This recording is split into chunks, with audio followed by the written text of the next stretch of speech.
Okay, so this video comes in two parts. Part the first, YouTube recommendations. This first channel is a favorite of mine as both a chef in training and as a college student. You've probably heard of it as it's pretty big. It's called SortedFoods. And it's a really great channel to mention here. It's a channel dedicated to simple and inexpensive cooking, aimed largely to the university or college age demographic. And it has a pretty large variety of recipes. They have some stuff like salmon, but also stuff like mac and cheese. And my own personal favorite, cake in a mug. It's cake in a mug, in a microwave. It's amazing. Could there be anything more college studenty? That's awesome. Also, I just love the general atmosphere of the kitchen. One of the problems with my current cooking lab is the sort of uncomfortable, intense atmosphere. It makes messing something up much worse than it needs to be, but it also makes it much more likely since no one wants to admit they don't know how to do something. Sorted, on the other hand, is a very fun and comfortable atmosphere that I'm sure is loads of fun to cook in. My second recommendation is a channel I'm pretty sure is professionally run, called PoetryReincarnations. I've always personally loved poetry, but I found it difficult to expose yourself to a variety of authors. Mostly because the poems you read you find in books, usually a collection of a single author's greatest works. However, PoetryReincarnations is a great way to expose yourself to some varied and interesting poets. It's an animated picture of the poet and a professional reading of their works. It's fantastic. This is definitely something you're going to love if you're a fan of poetry or just writing in general. It does have a very high output. I've seen as many as 3 videos come out one day. I have no idea how they pull that off, so that's what makes me think it's done professionally. Regardless, it's definitely something worth checking out, and I highly recommend it, especially if you're someone who's really into poetry or writing. My third and last recommendation is Storycorps. Personally, I've always found people and their stories really interesting, and this is largely why this channel has such appeal to me. This channel is also professionally done, and it is the animated stories of the regular lives of people. And they can range from inspiring to beautiful to heartbreaking to all of the above. I cannot recommend this enough. Go check it out. You will not regret it. Number 2. I've spent the last couple days trying to think of really good personalized questions. But no matter what I do, it seems that the weirdest ones just keep popping into my mind. So here are a few general questions for everyone to answer.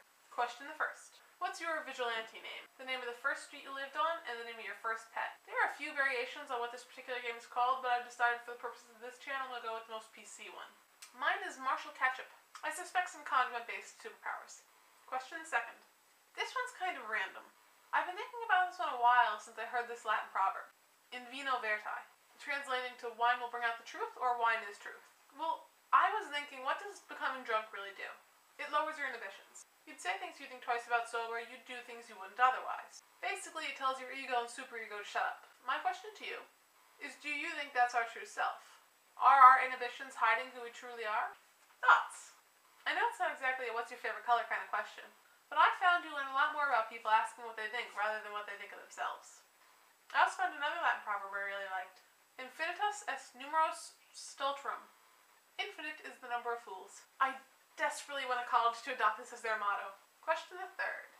If you could choose one universe to live in out of the following list, which would it be? Pokemon, Star Wars, Doctor Who, Harry Potter. Wait, not done. Make your choice, now flip a coin on camera. Call in the airs, see if you got it right or not. If you called right, you're the preferred position in the world, i.e. you're a trainer, a wizard, a Jedi, a Doctor Who companion. However, if you called it wrong, you're just a normal person in this universe. Meaning not a trainer, not a Jedi, Muggle, and current time Doctor Who human. Current time Doctor Who human. That is a tongue twister. I added this bit to make it a little bit different, because now some of the options you never would have considered before have a little bit more appeal. You may prefer Potions class to Pikachu, but if you flip wrong on the Hogwarts, you're a Muggle. You've never heard of the Wizarding World. However, if you flipped wrong on Pokemon, you're still in the world, you're just not a trainer.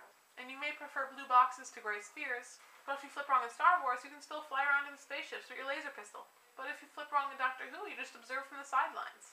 So my question is, which do you choose, and has this edition changed your answer? My last question is, what is the least favorite thing you can hear on a typical day? For instance, mine is, think fast! Because it seems to be the societally acceptable way of saying, I'm going to hit you with something now.